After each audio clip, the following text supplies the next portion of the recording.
Hello everyone and welcome to this week's FX webinar. My name's Craig Erlam, Senior Market Analyst at OANDA. I hope you've all had a lovely couple of weeks. I know a couple of my colleagues took the webinar last week. The feedback seems to have been very positive. So I'm glad you all enjoyed that, and we'll look to introduce more of our analysts over the coming months so you can get to know all of us and hear a few different views as well. I guess hearing one view every week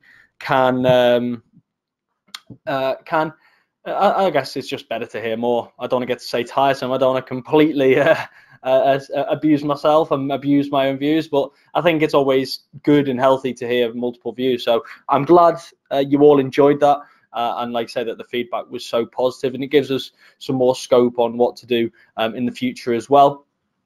Hopefully you can all hear me, so if someone could just let me know, that would be great, so that I'm not talking to myself and that you guys aren't missing anything. But what you should be able to see in front of you right now is the MarketPulse website. That's marketpulse.com. This is where you'll find all the content that myself and my fellow analysts post on the website on a daily basis relating to all the current news and movements in the markets. Obviously, today is very much a Brexit day. It's really very much a Brexit week. I'm sure you'll all be delighted to hear. I know I very much am. So you'll see a lot of content there, I think, scattered across this week in relation to the developments that we are seeing. And we will touch on this when we get to the charts. On the website, you'll also see the economic calendar. And this is just here. And I have this pre-prepared here showing all the major economic events that we have over the course of this week. Now, to be honest, I think it's a relatively quiet week, and that's one of the things that's really feeding into it being very UK heavy.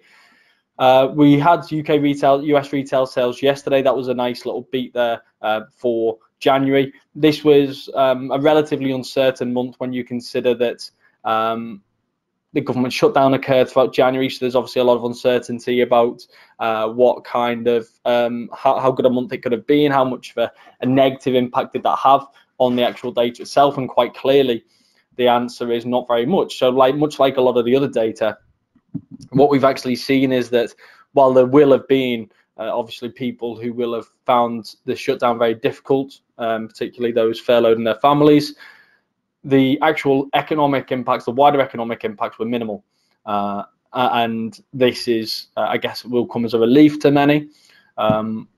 And I guess the fact that we're not likely to see one anytime soon or in the very near future will also come as a relief as well. We had some inflation data from the US already today. Again, slightly shy of expectations, but I think the most important thing here isn't the inflation data right now. As long as that continues to tick around the 2% mark, then what we're really focusing on is the economy, and we're focusing a lot on the Fed speak as well, because the Fed speak has become increasingly dovish. Because the economy is not firing on all cylinders. So it's quite clear that the central bank is taking its foot off the gas quite considerably. And as I've said before, it's very much afforded itself the ability to do this because of the past action it's taken. The economy is still performing very well, but interest rates are much higher now than they were. There is scope for interest rate cuts if the economy slows to a point and the global economy slows to a point that it warrants it. But also, if this is just a pause as people believe, then it means that the next rate hike cycle is going to be much shorter and therefore can be much slower, and there can be less obtrusive. So I think the Fed's got itself in a very good and comfortable position here, and the inflation data and the other data is allowing it to now take its time.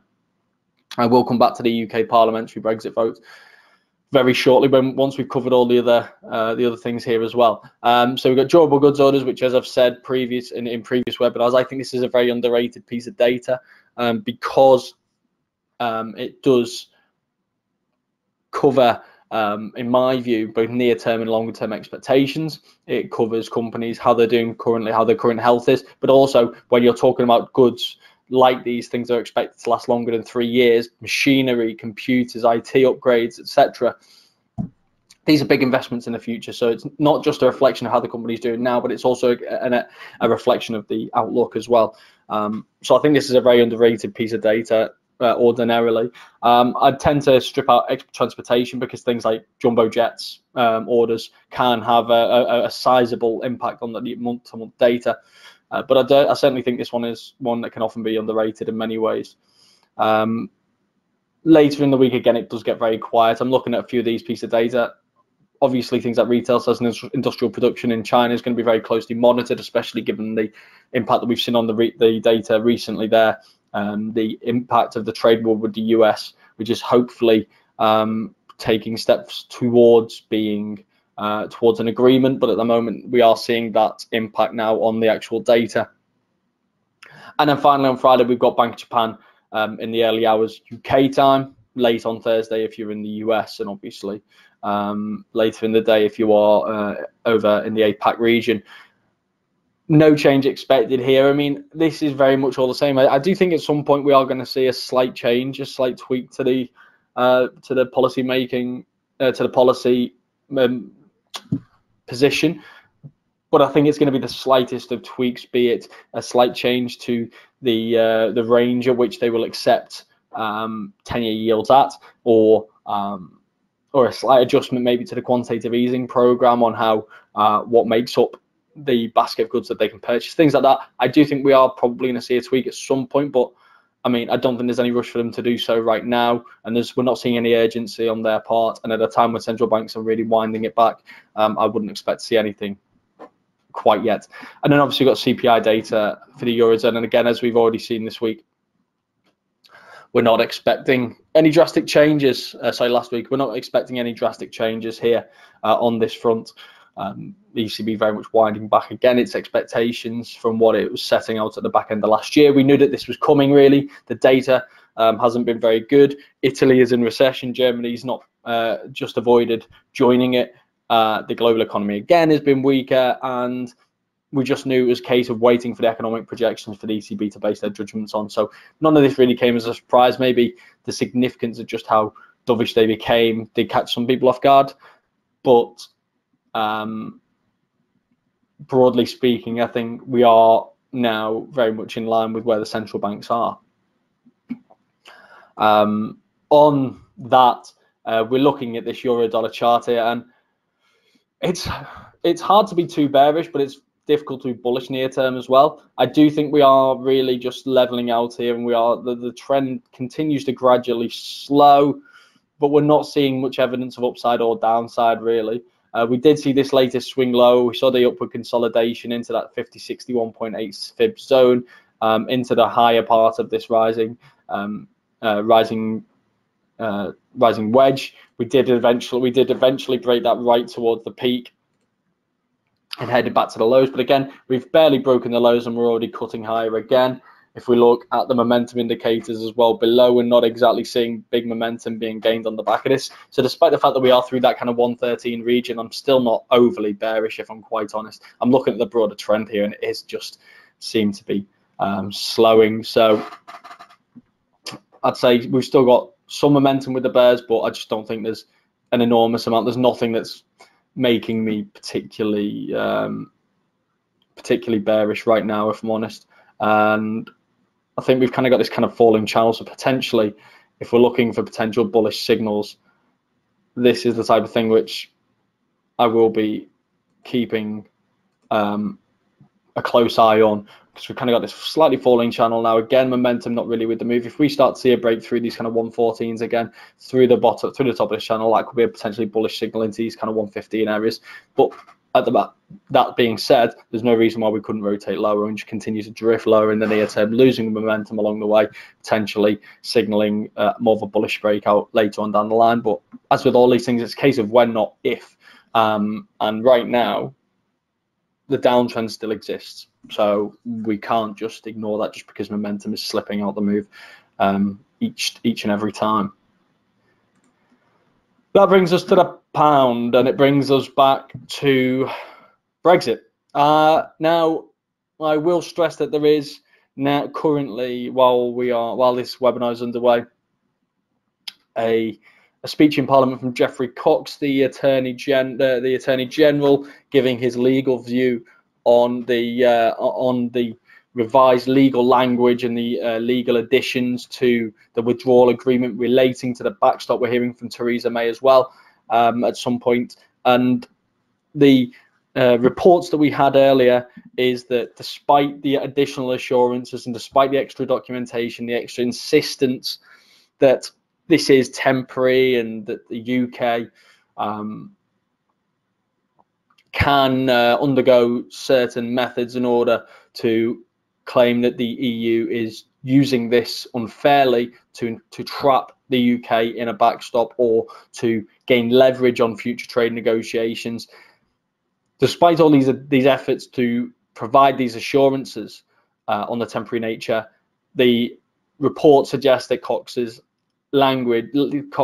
report on this is that nothing has changed. From a legal perspective, the UK's ability to be trapped in the backstop hasn't changed from before. Now, that's really huge because when we're looking at the previous votes, it lost by 432 votes to 202 votes. That's the biggest ever defeat in Parliament.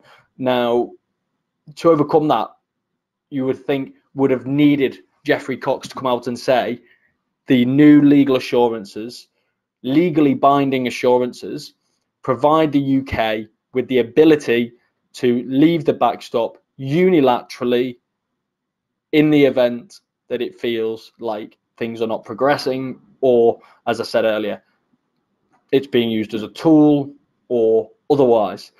So the fact that this legal language hasn't changed, it's probably still going to win over some more votes. I don't expect a defeat quite as heavy as we saw before, but I don't think it's going to be able to overturn that margin.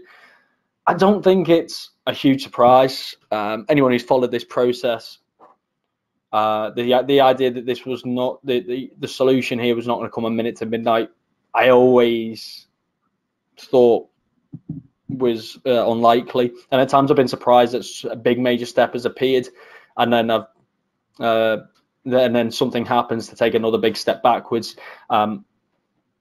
which has really fallen back into this minute to midnight scenario. And this is the latest one. It seemed like we got these real strong assurances overnight, and all of a sudden it was just massive optimism. We saw this back here. We were back at 133s on this optimism. And then before you know it, these hopes have been crushed and we're back at the kind of 130, 131 zone. And again, this is the Brexit drama. And this is the risk of trading Brexit as well, because we get these wild volatility swings. And some people like wild swings in volatility because the size of the moves that we do see on the back of it. But then if you are looking at these type of things, you have to account for the fact that these wild swings are more likely to happen than normal.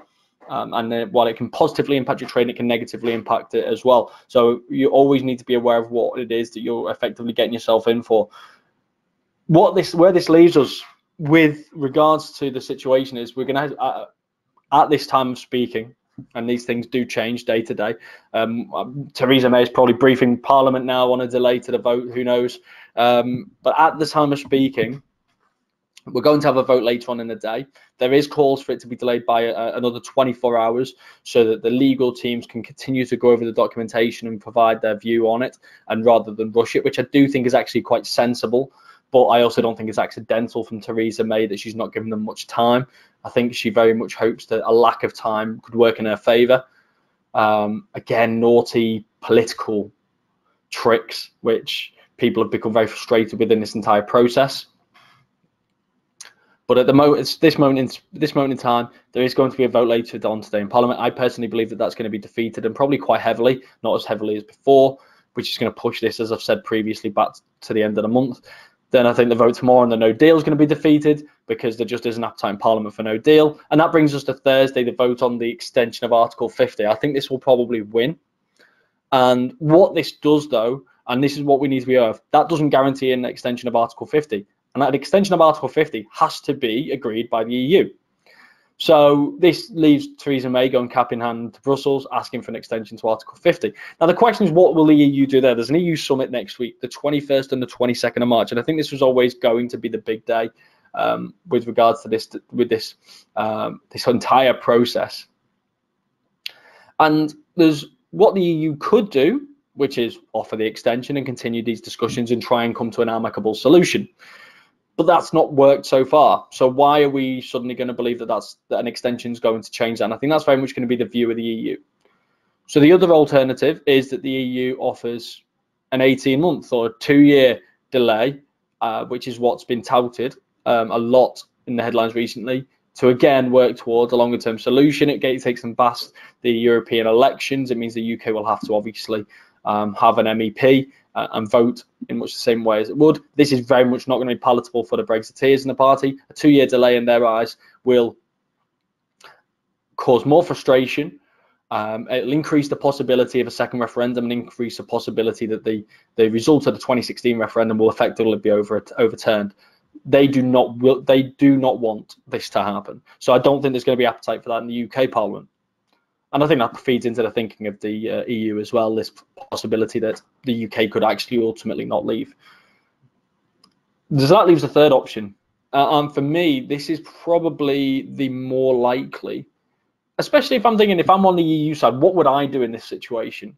Both sides have played hardball, so let's not pretend that they're all friends and they're going to be nice to each other. If this was the situation and I was in the EU's position, then I, after the 21st, 22nd meeting, would come back to the UK and say, here is your final offer for a Brexit deal, and your extension is conditional on taking this offer. If you take this offer, we'll give you 2 months in which to implement all the all the technicalities that are needed, pass all the legislation, etc. But only if you accept this. Otherwise, you can leave with no deal on the 29th, and you've got a week in which to make your decision. Very much ball in the UK's court then. They've got to make a decision. And then all of a sudden, the decision for the UK becomes no deal, which they clearly don't want. And the vote tomorrow, I think, will show that. Or accept May's deal, which the EU is comfortable with. Or withdraw Article 50 and stay in the EU. So I feel like that is where we're heading. And nothing that I've seen so far this week changes this. And I do believe that the EU is in a position now in which it can strong arm the UK, unfortunately. That's just where we are. That's where we are in this negotiating process. The EU will learn tomorrow, and we'll see in this vote tomorrow that MPs are going to vote against no deal. Now, if that vote was close, then that could change things, and we'll see how the politics plays out. Politics always has the ability to surprise. But this is where I feel like we are right now. The problem with Brexit is, in 24 hours, I could be proven wrong, and then this video is going to sit here forever, making me look stupid. But we can only read the situation as we have it and try and make a judgment in that way. And this is what the situation currently looks like. And what this means for the pound ultimately is volatility is likely to continue. So would be something we very much need to be prepared for. We've got this clear range between 130 and 133, between pessimism and optimism, between no deal and a deal. I don't think a break below 130 means that we're heading towards no deal, but it means the risk of no deal is increased. So a rejection of Theresa May's deal today potentially could be what takes us through 130, especially a heavy defeat, because that moves us closer towards Brexit Day without a deal. And also a heavy defeat is much harder to overturn than a shallow defeat. So I think the numbers here do matter. Even though, again, as a stress, I strongly don't believe a no deal is going to happen because there's no appetite. Markets have to play to risk, not belief. So I think that could be what potentially takes us through these kind of 130s. I think obviously if we voted no deal tomorrow, then I think that could have a much more substantial impact. But I don't see that happening. I really don't. Not based on what we've seen in Parliament before, but watch me be proved wrong maybe. And then obviously Thursday. Then Thursday would be the vote on an extension, and that could provide support. So when we're looking at this, we're looking at a lot of potential swing moves. If we break below 130, then that 128 here becomes a notable line, but really it's this kind of 127, 126.50, which then becomes quite key and below that 124.50, 125, as we've seen before. Obviously, if Theresa May's deal passes, then I think that 133 will give way, because that removes the uncertainty, removes the risk of no deal altogether.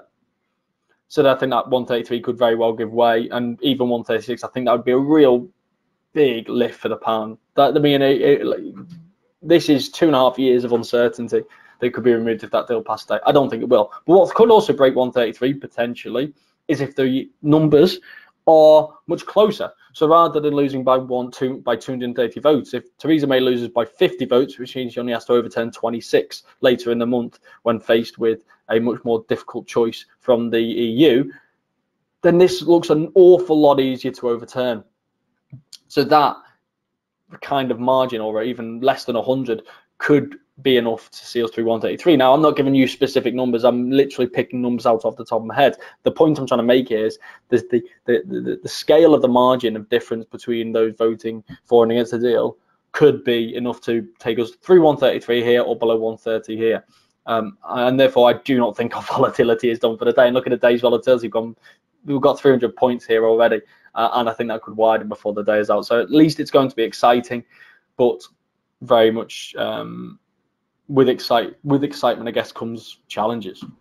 Now, against the euro, we've actually already broken out of this longer term range, which did surprise me a bit at the time because I didn't think we'd really seen enough to warrant it. And now we're trading back at these kind of 86 levels. That doesn't, I think this almost supports my view. Even though we've traded below these to 85, I think this was a little bit premature, a little bit unwarranted. Maybe coming off as well a bit of that euro weakness that we'd seen as well. Not really helping the situation, but the fact that we're trading back around these levels heading into this Brexit vote, I think is quite a clear signal.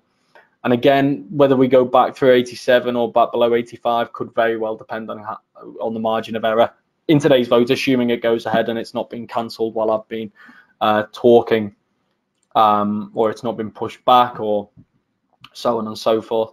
There's nothing in the most recent price action which suggests that anything has been said that we didn't learn at this point here. And this was when the report broke about Jeffrey Cox saying that nothing had legally changed. But yeah, the levels haven't really changed here. 84, 83 become notable to the downside. I think if we start to move it, like I say, if the margin of error shrinks and we break through 85, then this becomes the key area for me. And again, if we then see Theresa May's deal pass, then that could be another thing that breaks because of what that means for the pound. But again, this is a circus, right? So if we do see another heavy defeat, though, I think we could see 87 break, and then the next level for me becomes kind of 88, 88.50. These kind of cluster moving averages again, but also the previous highs here. And then again, we're looking back at these previous 89, 89.50, and then 91. But again, this all comes back to the severity of the defeat itself. I don't think we're looking at 91 today, don't get me wrong. But if we do see if we do see another defeat, 200 plus, for example, kind of looking at the levels that we saw previously, suggesting Theresa May has an enormous job on her hands to get a deal through in the next 2 weeks, then I think the kind of 88, 88.50s really wouldn't surprise me, if I'm perfectly honest. It does just increase the risk of no deal enough to maybe cause a bit of a wobble. Aussie dollar never seems to change. I go away on holiday for a week and come back and it looks the same. The trend hasn't changed. My view hasn't changed. I've slightly adapted this the top of the falling channel just to reflect the fact that we've got these two peaks here. But really, nothing's changed because we do still have falling peaks. And we do still have this relatively flat bottom around the kind of 70 through 70.50 type area. If we break through here, so if we break through the kind of 71.50s and we start to move higher, then potentially this gives me a little bit of hope. But really, I want to see a breakthrough 72 and then even 73. 73, I think, would be the real defining moment, because that takes us through a significant peak, but it also takes us through the 200, 233-day simple moving averages. But technical analysis would always suggest to us that that's the least likely option, because we are seeing a series of lower highs and a flat bottom. That suggests that pressure is growing from the upside, and that therefore the potential for the support from the downside to break is increased. We will see how this plays out, but again, we are just we're not gathering momentum on any rallies, and we're not seeing any shortage of momentum to the downside.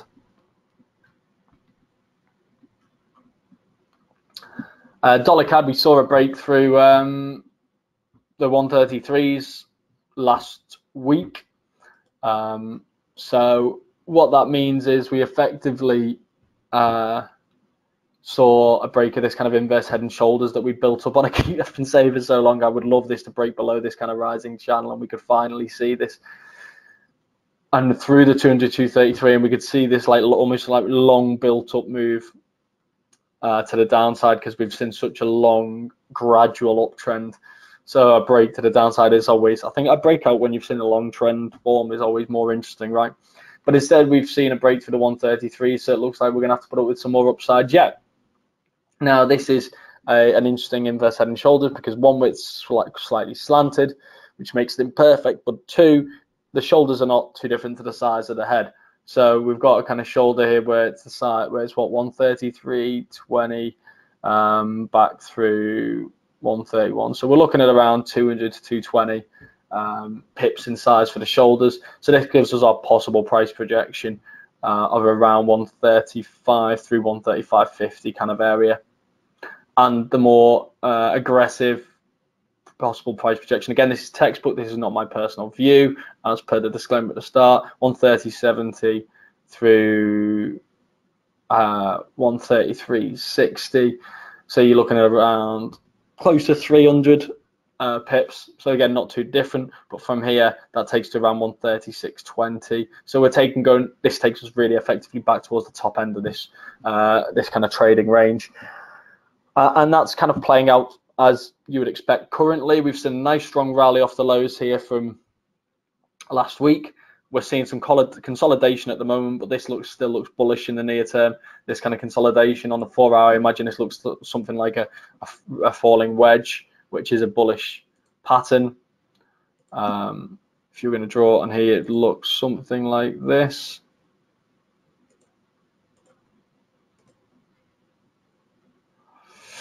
I mean, I won't really draw an actual lower trend line yet, just simply because I don't think we've made enough lows yet to really make that significant. But you can see this kind of, we've got the sloping top and the less sloping bottom. So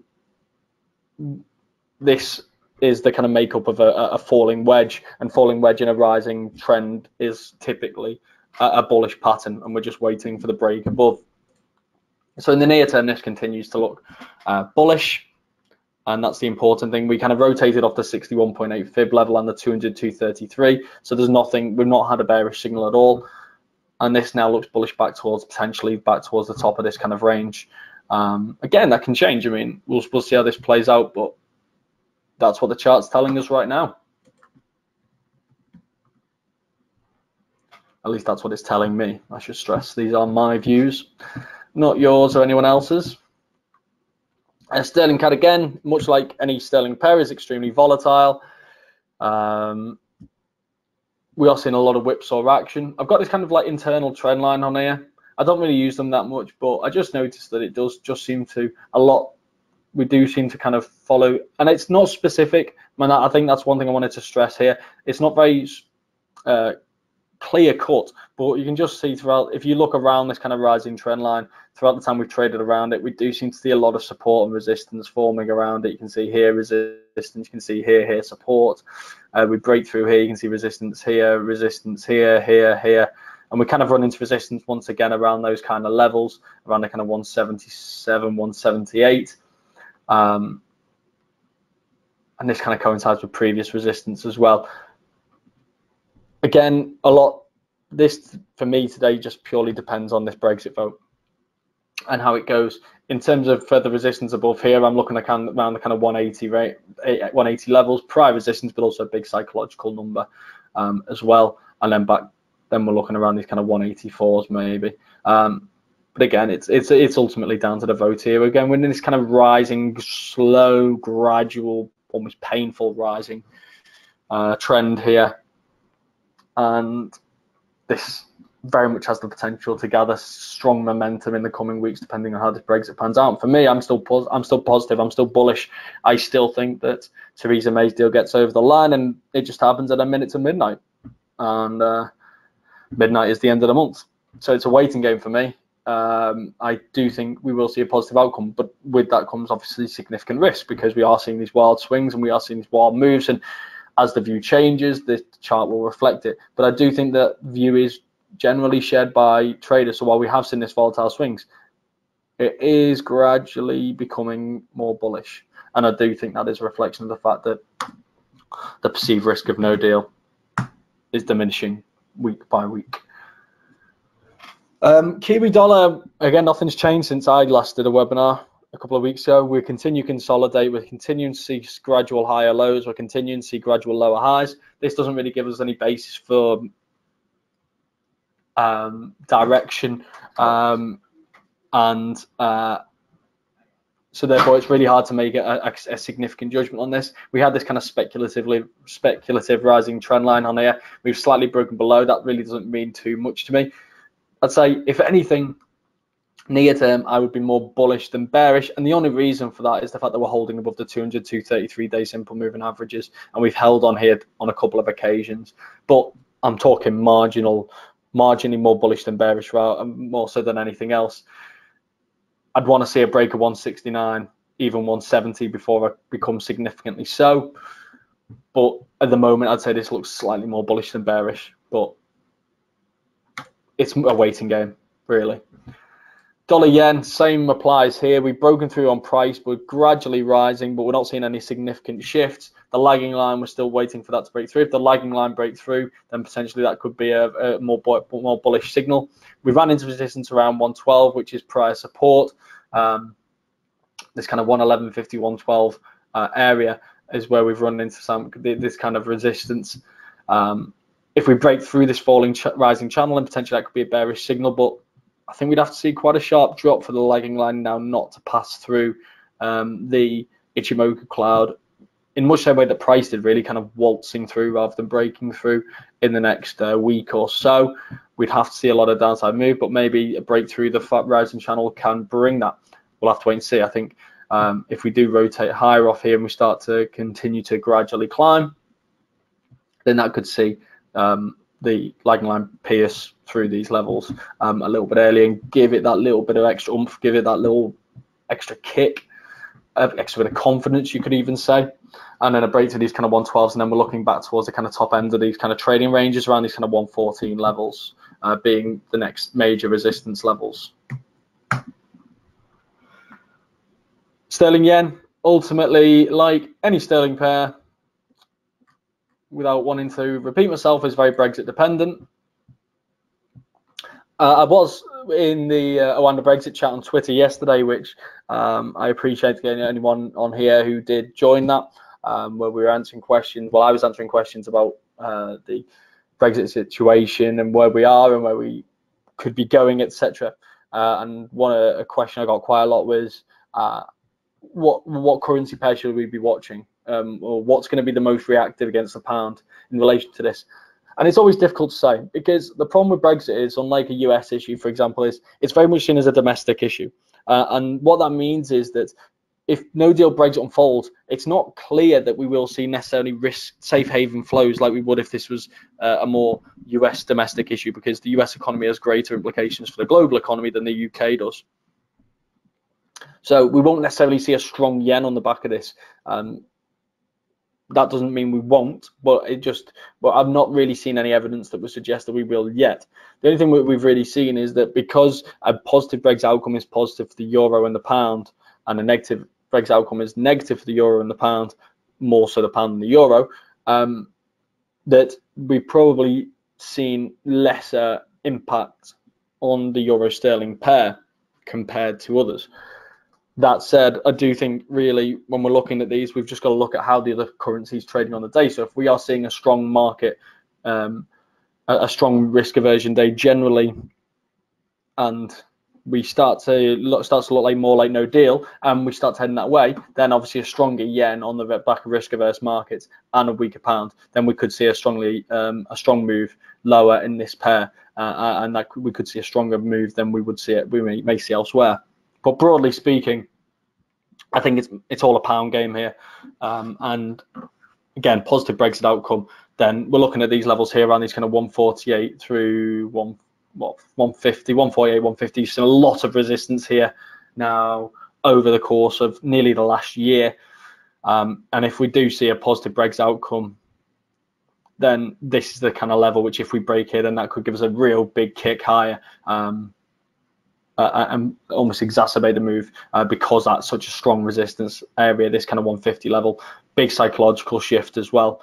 And I'm not just talking about Theresa May's deal getting over the line. I would expect that in the event of Theresa May's deal getting over the line personally, because of what a positive step that is.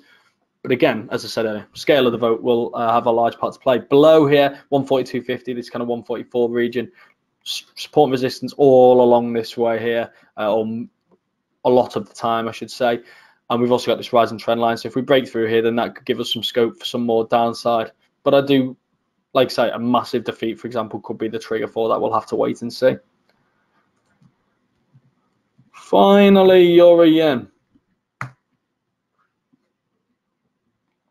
So Euro Yen, I really do struggle to get excited about this one. We've got two trading range zones for me here. We've got 124 through 126, and then we've got through 128.